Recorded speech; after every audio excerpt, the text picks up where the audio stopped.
Well, the tax credits and tax abatements aren't free.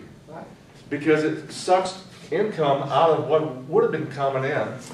All the freaking stuff that's going on now with states and municipals going bankrupt is because they've been giving away stuff for decades. And now they go, whoops, we can't afford stuff. Whoops, too bad, sorry. Wait a minute. All this free ride stuff going on up. Who's paying, who's footing the bill? I mean, follow the money. He's telling me how many minutes are left on his tape.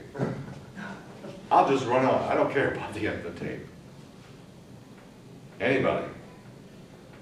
Yeah, the governor's school education plan, did you get a chance to look at that and see? I haven't seen it yet. I've been like here with this stuff. But yeah, what about it? I'm just wondering whether or not you thought it was something that would address the problem of how these funding formulas are created for different school systems in terms of equity. Well, let's do it this way. If they can get the corporate donations out of the universities in terms of determining what the economic curricula is, maybe we can open up a little diversity in having a real conversation in terms of what produces the type of economy that best serves our communities, flat out. If that doesn't happen, then retraining people for jobs that don't exist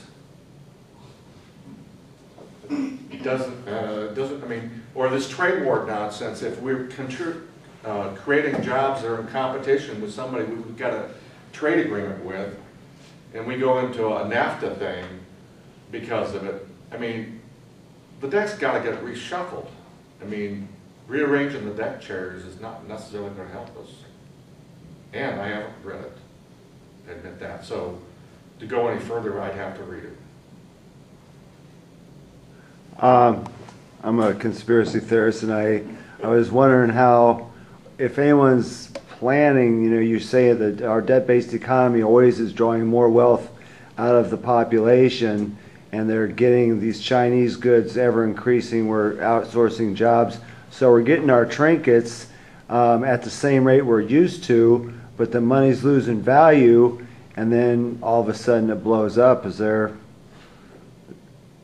that possible that they're engineering it? We're going to, well, as the value of the money goes down, they're still going to be getting their stuff because it's going to be made by slaves over in China, and they're not going to know it until we need 700 billion.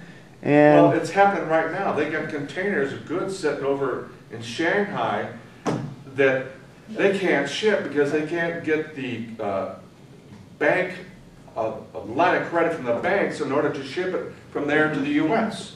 Plus, China is closing factories like crazy. Yes, and they've got some more unrest. I mean, yes, they've got, people are upset over there. You know, well, those migrants are going back to the countryside. Yes, Putin and Jinpao Wen, the premier, had two major speeches they did at the Davos.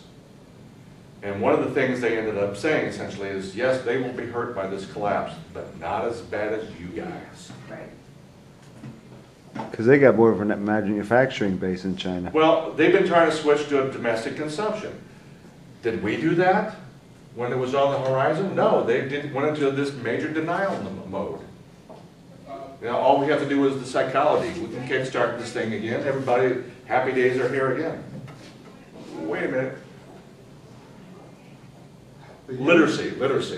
The unions are interested when they say this trade war and stuff like that. Yeah. The unions are saying we don't care about trade and we don't have a problem with it, but we don't want free trade. We say make it fair. Fair trade. Make it fair trade. Yeah, and it works both ways. Whatever we do there, we do here. It works both ways. Right. Likewise, like simple things like fair trade coffee.